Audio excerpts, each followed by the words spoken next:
Andy Roddick did not particularly impress his future wife with the tactic he deployed to try and meet her. Andy Roddick spends a large portion of his time focusing on family life these days, rather than worrying about trying to win tennis tournaments. The 40-year-old former world number 1 retired 10 years ago with one Grand Slam to his name, the 2003 U.S. Open, but having since given away most of the silverware that he won during his career, he has already moved his life away from the pressures of elite tennis and has never looked back. Roddick has been married to model and actor Brooklyn Decker for the past 14 years and split their time between their primary home in Charlotte and an exclusive North Carolina getaway in the Blue Ridge Mountains with their 2 children. The couple are very happy with their lot and each other, but Decker, 36, was skeptical over husband Andy's initial attempts to try and meet her back in 2007. Roddick, who dated actress and singer Mandy Moore from 2003 to 2004, first laid eyes on Decker when he saw her on a Sports Illustrated TV show called She Says Z Says on CNN. Keen to meet her, the tennis star took the unusual action of asking his attorney to contact her agent, expressing his interest in meeting up. According to an interview with GQ Sports, Decker felt this was a shady tactic at the time.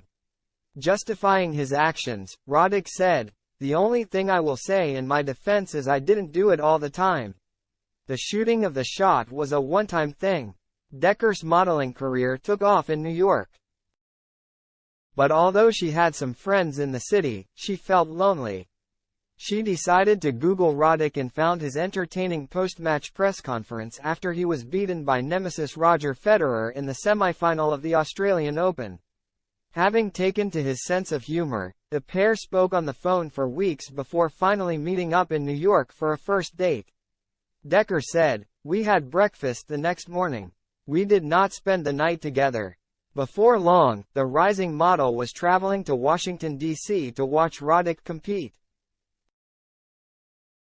It was the first time she had ever been to a live tennis match. Roddick admitted that he was nervous for everything apart from playing tennis that day, but it was a whole new world for Decker. She recalled, "Tennis to me felt like such an off-limits, rich person sport.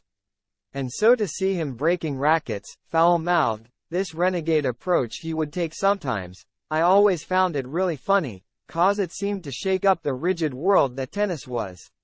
I thought he was very sexy when I saw him play. She used to like it when I yelled at umpires," Roddick added.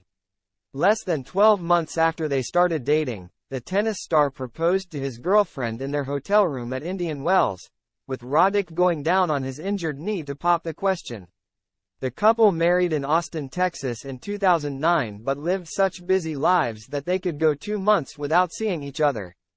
Roddick admitted, "If we hadn't actually made that commitment, I don't know that we get through that. I don't know if she'd tell you the full truth 'cause she knows I don't talk about stuff, but in their joint interview, Decker backed up her husband's viewpoint and even suggested that his ego helped prevent their marriage from collapsing. "It can get in the way of emotional evolution," she said, "especially in men, but ego can also be a wonderful thing. With our relationship, I think that ego and insecurity about failing, and failing publicly, was very much a motivation to put our heads together and figure this out."